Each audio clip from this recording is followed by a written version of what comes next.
Oklahoma City has finally figured out what their rotations and starting five are going to look like for the rest of the season, as these last 5 games have really shown a lot of what's going on in Mark Daigneault's head, Sam Presti's head, everyone else's that's been playing for the team, what exactly is going on and what their role is, as it looks like Cason Wallace is going to find himself in that 5th starting position there. He's a great defender. He's really turned it up the last few games offensively as well, but some other guys like Isaiah Joe and Aaron Wiggins have been making a case where they could start on some nights as well. It's just interesting to look at. Past 5 games, Cason Wallace has gotten 3 of the starts.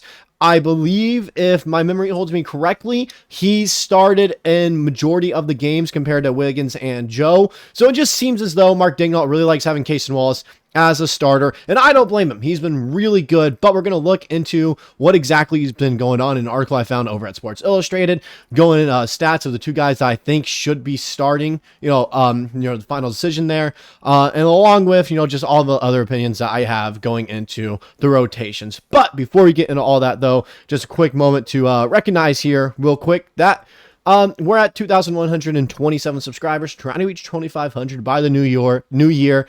I think we can hit that. But just because you subscribe, there's some other things that are happening right now, like the giveaway that we have going on right now for a Loud Town Collective shirt. Not just 1, not just 2, but 3. All right, 3 Loud Town Collective shirts like this one I have on right here. This is a crew neck. You'd get the t-shirt version. Giving away 3, like I mentioned. Contest rules are listed in community posts there. So by subscribing, you get an automatic entry. It's like a 50-50 raffle. You get 1 automatic entry there. Then every dollar that you donate through Super Chats gets you more submissions. And so if you're, trying to do that and everything, go ahead. I'm not going to force you to donate, but it does get you more submissions. And also, subscribing gets me closer to that 2,500 goal. With that out of the way, let's go ahead and get into today's video, talking about all of these guys and the rotation so far, as it's been a question going into the regular season when we traded for Alex Caruso as well. Everyone was thinking like, oh, surely Alex Caruso is going to be that 5th starter, right? And then we got Isaiah Hartenstein. I was like, ooh, is Isaiah Hartenstein going to be that 5th starter? Everyone kept on talking about, it's going to be Isaiah Hartenstein, it's going to be Alex Caruso. It's going to be one of those 2 guys. Well, we weren't completely sure because Isaiah Hartenstein was injured to start the year. So, he was automatically listed off as that 5th starter. But Alex Caruso was healthy, but yeah, he didn't get the start. I believe who got the first start that year was Aaron Wiggins. So that was interesting to look at right there. Like, okay, seems as though Alex Caruso is not going to start for the Thunder at all in any capacity, no matter what injuries, unless we have like 3 guys injured, that would take over that starting role. Like I mentioned with Cason Wallace, Aaron Wiggins, and Isaiah Joe, then Caruso would probably slide in there. But it just seems as though we value him more off the bench, right? It seems as though the Thunder just value him more off the bench. But lately, it seems as though the Thunder finally figured out what they're going to do regarding the starters, right? Here's Rylan Stiles over at Sports Illustrated, what he had to say. Oklahoma City has flipped through their Rolodex to find a starting unit for the 2024-2025 season, rarely issuing the same first 5 in consecutive games. A typical rotation has been Shai Gilgeous-Alexander, Dort, Jalen Williams, and insert a big of whichever of Chet Holmgren or Isaiah Hartenstein wound up healthy. The Thunder have filled in that final spot with a revolving door of Cason Wallace, Aaron Wiggins, and Isaiah Joe. Though in the past 3 games, it has been Wallace in that first 5 unit, while Daigneault wouldn't commit to that group post-game moving forward. It is the best way to maximize Oklahoma City's roster. Wallace is an incredible floor reader, floating to the dunker spot with savvy cuts off of stars, as well as setting the tone defensively. And like I mentioned, Cason Wallace, he's a great player, all right?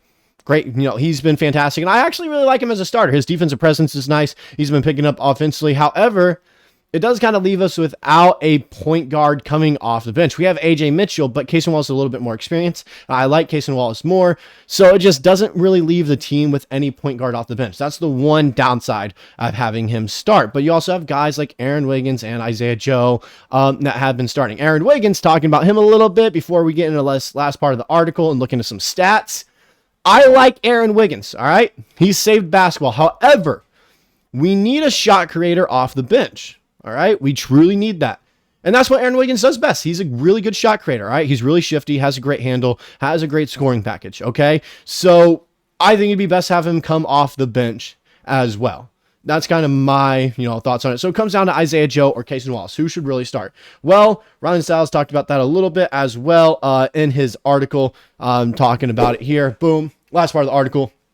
While Wiggins is the third best active Thunder at creating his own shots, something the bench offense desperately needs. Then you have Joe. The typical sharpshooter is just clearly more comfortable off the bench. In the last 5 games, Joe's only started 1 contest, and this has been among his most successful stretch of the season. The Arkansas guard is shooting 43% off the pine from three-point land, a mark that dips to 30% from distance in the first 5. While his gravity plays with the starters, his touches do not, as he was pushed further down the totem pole. So it just goes to show he truly does better coming off the bench, and I believe so as well. All right, I think he is a better player off the bench. When you look at stats, like I mentioned right there, 43% three-point shooter off the bench compared to 30% when he's a starter. There's a clear difference right there. He is playing better off the bench and providing us more of a spark. We saw it in the last game, the win against the Jazz. He had 19 points off the bench. That's really impressive. So I think he's just, I don't want to say certified bench player now, because there are going to be games where he will have to start due to injuries and such. But it's one of those things where he just truly is a better player coming off the bench, and there's no shame in that whatsoever. There isn't. But when you look at the stats, it's kind of, hard to tell, all right? It's kind of hard to tell. You can't really tell who is the better player. Like right here, Isaiah Joe, 9.2 points per game, 2.7 rebounds, 1.7 assists, almost averaging a steal a game, half a turnover a game. That's really nice to see. 2 fouls a game, and he's shooting 40% from the field and 37% from behind the three-point line. Not bad numbers. Like to see him shoot better from the field. 3-point wise, 37, 38%. That's solid right there. We'll take that. But he is 43% off the bench. Got to remember that. 6'5", he has decent size, right? As a guard, shoots 56% on corner threes, 89% of his threes are assisted, and 80% of all the shots are three-pointers. He's mainly taking 3 balls, all right?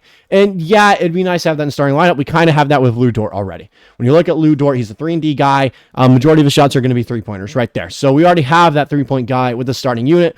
It's nice to have him come off the bench. Then you look at a guy like Cason Wallace right here. Boom. He's averaging less points per game, but he's doing a lot better in some other categories. So he's averaging 7 points a game, 3.5 rebounds per game, already more than Isaiah Joe. 2 assists per game, already more than Isaiah Joe. Almost 2 steals per game, way more than Isaiah Joe. Less turnovers a game, but he is fouling a little bit more. But that's because he's gotten more time. He hasn't been as injured as Isaiah Joe. 42% from the field and 29% from 3. That is concerning right there. But like it's been mentioned multiple times here, he has been picking it up quite a bit, all right? 6'4", 21 years old, he shoots 28% on corner threes, 1,000 of his threes are assisted, and 44% of all his shots are three-pointers. The thing that stands out to me right there is the fact that all of his three-pointers that he's made are assisted. Running that with some guys like Shai and Isaiah Hartenstein on this team, that starting lineup, can really maximize his potential. He's been playing better in these last 3 games that we've seen. So I just feel like Cason Wallace is the for sure 5th starter at this point. I'm going to go ahead and say it. I truly think he is the for sure 5th starter. All right. You make cases for Aaron Wiggins. You could make cases for Isaiah Joe. But when you look at the stats, past 3 games, Cason Wallace has been playing very well with the starting unit. He truly has. Isaiah Joe's been playing better coming off the bench this season. Aaron Wiggins is a shot creator. Having 3 shot creators on the floor at the same time can kind of mix things up. That's why he's better coming off the bench, subbing in for either Dub or Shai, whichever one needs a break at that moment. So it just comes down to Cason Wallace. He's a great defender, and that's what we want to build this team around on. Get early leads because of turnovers, which he is helping out a ton with. And he's also been stepping up offensively as a catch-and-shoot guy. All right? He has been. Cason Wallace, he's just been playing great, and I truly believe that he's the 5th starter right now. The rotations are a little bit weird at the moment as well. As Dylan Jones is getting minutes, we have to keep in mind that we're really injured. When J. Will comes back, which is any day now, all right, any day J. Will be back, he will get those center minutes that Dylan Jones has been getting. So not to panic, all right? Rotation is going to be fine. I love how the team is looking at the moment. It just comes down to what the team's going to look like once Chet's back. Is Isaiah Hartenstein still going to start, or is Cason Wallace still going to start? That's the only question remaining around rotations at this point, as I think and I believe the Oklahoma City Thunder have it figured out what they're going to do with starting 5 and, rotations and minutes per game for each guy. That's all I got for this video. Let me know who you guys personally think should be starting in that final starter role. I truly believe it should be Cason Wallace, but if you think it's someone else, like one of the guys we talked about in this video, or someone else that we haven't talked about, let me know in the comment section below. I'll see you guys in the next video.